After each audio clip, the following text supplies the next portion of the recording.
Blessed be the name of the Lord. Good morning.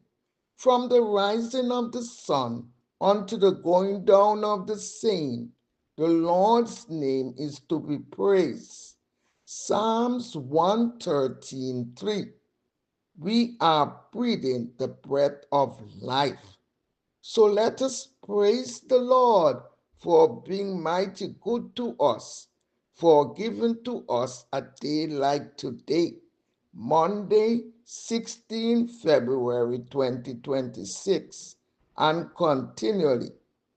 Sometimes regret whispers that time has passed you by, but God speaks restoration. In the book of Joel, God promises to restore the years that were lost, and that promise is still alive today. What you see as delay, God sees as preparation.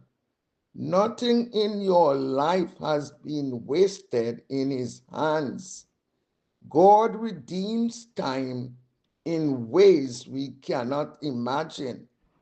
Trust that He is still working, and it is never too late for His purpose to unfold.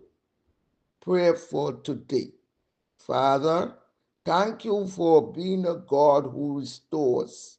Heal what feels lost and help me trust you with my future. Amen. If this message encouraged you today, take a moment to like and subscribe to Whispering Faith and Hope. Share this with someone who may need a word of encouragement. And remember, God is with you every step of the way.